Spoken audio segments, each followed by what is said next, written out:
Hey guys, what's up and welcome to a new Tesla update video. So as usual, let's just jump right into it.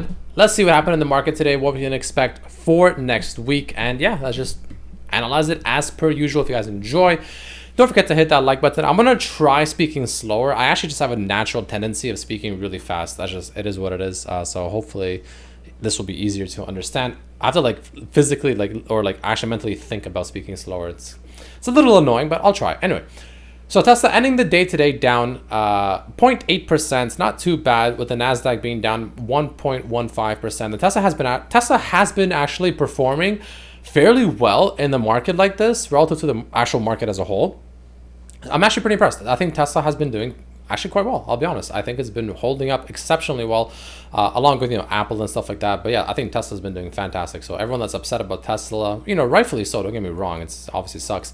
It's actually been doing quite well. In all honesty, it really has. So let's talk about what we can expect. So first, I want to quickly touch on something very, very fast. Actually, okay, I'll do it after. Let's just first talk about what we can expect next week. So the one thing I really like personally is the fact that Tesla is holding on to this 850 level.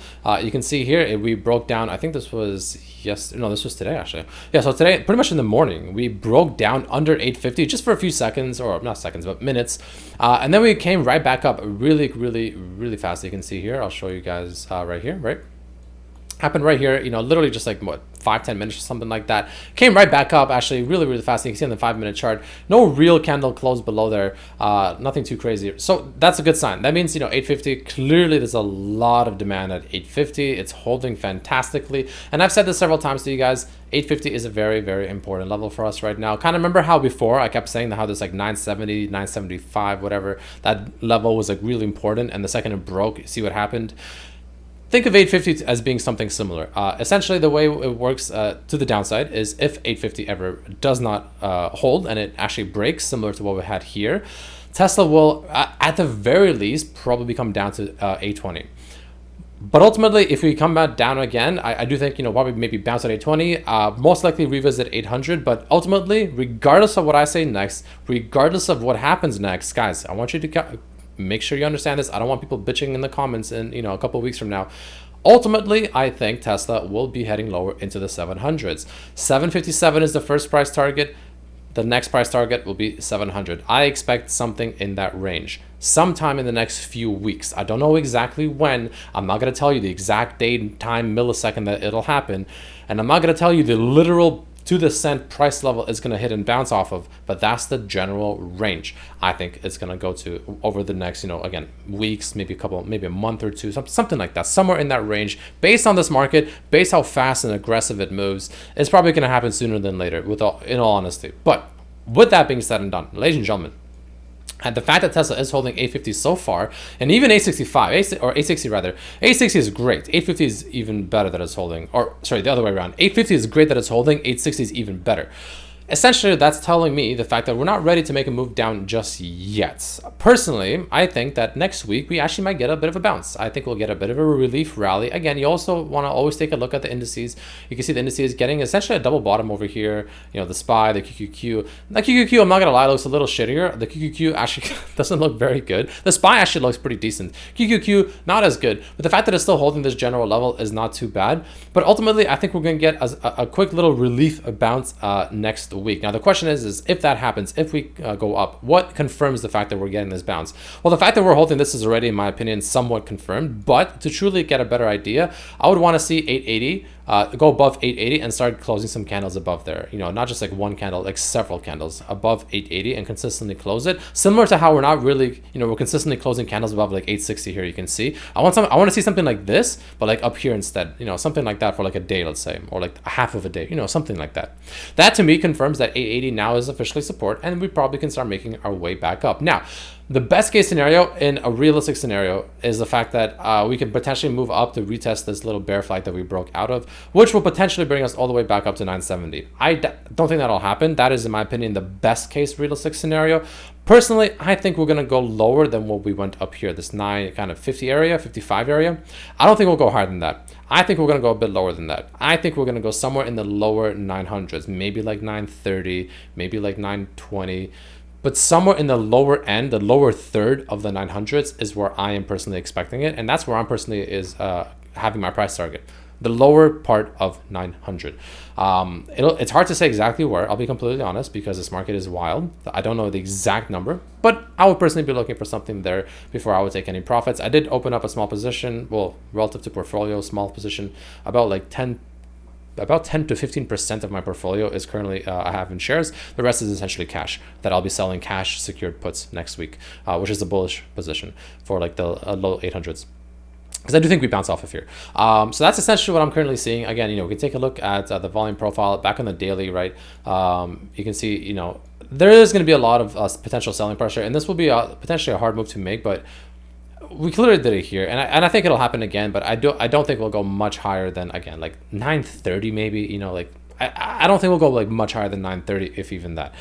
That's my current price target, somewhere in the lower third of the 900s. Again, 930, 920, something like that. Maybe 915, somewhere around there is my current price target. Taking a look at the Bollinger Bands again, I like the Bollinger Bands. Gives us a decent idea as to what we can expect. I just hate how it doesn't save the color scheme. I keep changing the color scheme and it doesn't save it. Let me just quickly change it again. I just think this is hard to see with all the other lines as well and everything. It's just very obnoxious to look at. It's just extremely difficult to like really get a good look as to, what the hell we're even looking at. You know what I'm saying? I don't like it. So I want to make this like this. We're going to make this green. Hopefully this time it saves it. I don't understand why it's not. There we go. And then, okay. And then I'm going to control save. Hopefully that saves it for next time. Anyways, the point is, guys, the Bollinger Bands, pretty much, when I was talking about last time how I thought we'll go up to 970 for the Bollinger Band to meet it up here, I mean, we got pretty close. With all due respect, we did get pretty close, but we didn't exactly get to where I thought we would, which I'll talk about soon. But essentially, I expect something similar to happen here. Again, just obviously lower. In this case, it'll be somewhere probably, again, around that, lower part of the 900s, the lower third of the 900s as the Bollinger Band continues to come down. That is currently what I am predicting. So again, guys, 920-ish, 930 maybe is where I would definitely, not financial advice, be looking to take some profits.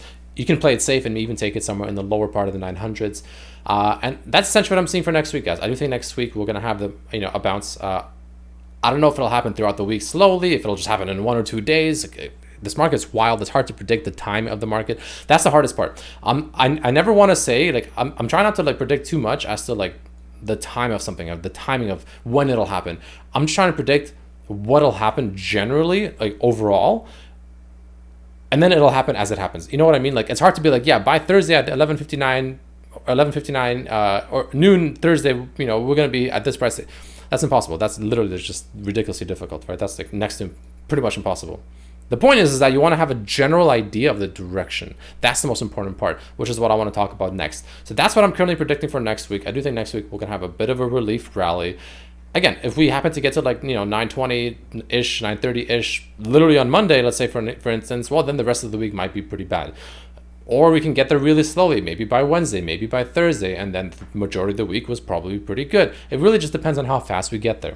But that's my first target. You can also see the RSI is honestly not looking very good. Let's take a quick look at the, I want to take a very quick look at the MACD as well, because I personally like the MACD quite a bit on the dailies, not specific on the dailies. I don't like it too much elsewhere, and the weeklies. So the MACD you can see here is actually starting to get a little bit less bearish. It is starting to curl back up. So, it's starting to potentially give us a sign that, yeah, a relief rally definitely might be on its way. Taking a quick look at the weekly as well, because we did close the week, of course. A pretty hideous candle. I'm not going to lie. That's a quite ugly candle. That just shows an obscene amount of selling pressure. Pretty much bounced directly out of this line up here. This, overall trend line that we're at. The MACD is starting to flip more and more bearish on the weekly. So which means that the overall move is going to be overall bearish. Even if we get these relief rallies, the greater move over the next weeks is bearish still. There's nothing bullish about it. Again, even if next week is bullish, that doesn't mean that suddenly everything is bullish. We're back to 1100 or something. It just means that it's just a quick little upside move. Probably, get the new liquidity going and back down we go. That's essentially all it is. So again, the overall movement, guys, for Tesla and the market in general, overall it's bearish. So keep in mind that even if we get relief rallies, don't get too excited. Don't get emotional. Be logical about it. The candle is pretty hideous. MACD is looking hideous. RSI is not looking honestly any better. Yeah. So now let's quickly touch on what happened over here, because in yesterday's video, some people were clearly not very happy. I think, people are losing money, so I guess people are not happy. I personally had probably one of the best weeks I've had in a while. Why? Well, that's because I knew what the move was going to be. Again, I said that yesterday, and people are like, oh, look at this guy's like playing with his charts. He knew the move. It's like, I don't know exactly what's going to happen and exactly when and exactly what price and exactly the time, but I knew that overall we're looking to go down. Like, I don't know exactly when it'll happen. I don't know the exact time. I don't know the exact price it'll get to before it'll drop. Like I said, I thought we'd get to 970. We went to 955. That's pretty close. And I was personally predicting that since like around 870, because that's where I personally bought. And that's where I made the trade from, about 870 to like, I started selling at like 940, I think it was, I started selling.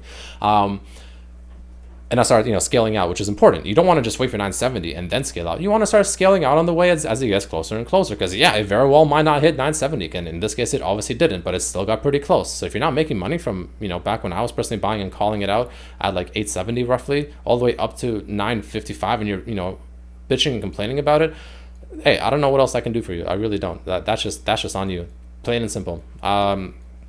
Get better, right? You can either complain in the comment section like a little bitch, or you can understand, why did you lose money? Why did you make a mistake? What could you have done better? How could you have improved? And how can you apply that to your future trades? That's the two different types of people. The people that will make it, the people that get through this, the people that will actually succeed and in a year from now are going to be phenomenal traders, are the ones that are going to be looking at what happened. Why did it happen? How can they improve on it? How can they prevent maybe, losing less money on the next trade, or being more careful, more cautious, more safe, whatever. Those are the people that'll make it. That was me last year, all of last year. I lost a lot of money last year because I made mistakes left and right, but I learned from it. I didn't cry about it like a little bitch.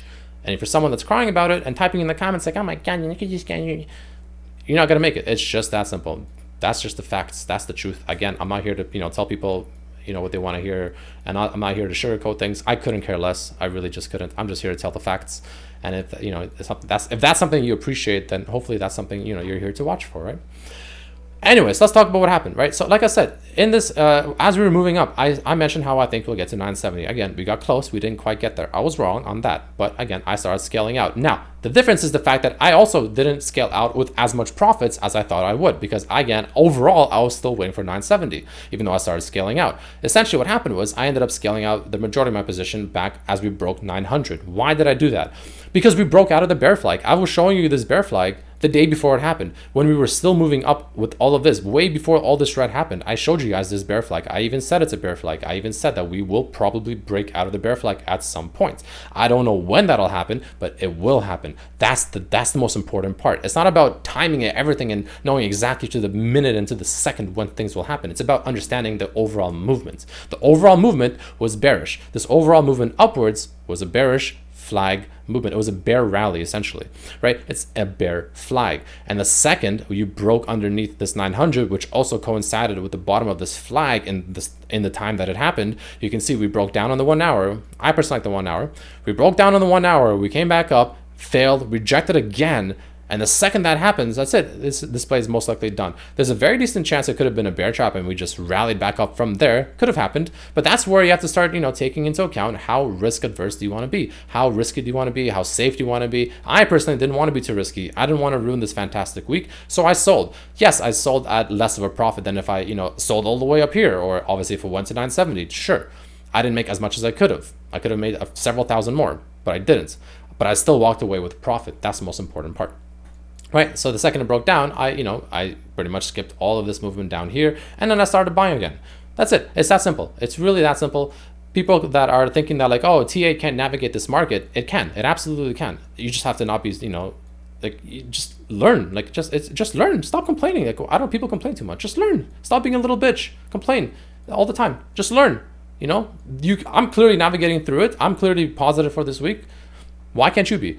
Of course you can be. Anyone can be. It's just whether or not you want to put in the work and understand it, or you want to just complain in YouTube comments. That's it. It's just that simple. That's the difference between traders, the ones that will succeed and the ones that won't. It's that simple.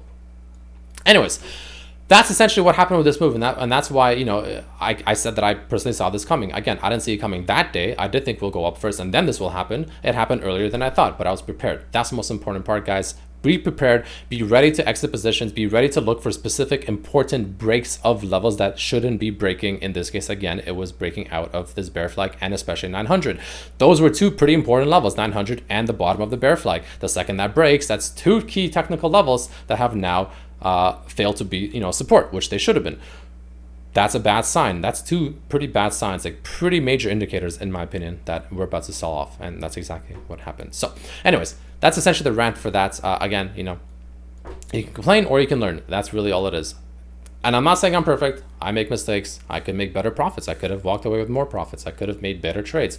I also last year spent the majority of the year losing money because I was learning from it, but I didn't complain about it. I learned from it. I understood why I lost money, and I started to refine my overall process, and I got better and better and better and better. And I'm still getting better. There's still plenty for me to learn. I'm not perfect. If I was, I'd be richer than Elon Musk. Let's be honest here.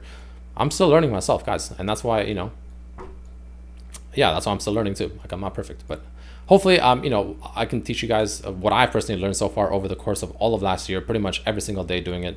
And hopefully you can apply that to yourself. Hopefully you can learn from that. And I'm hoping that, I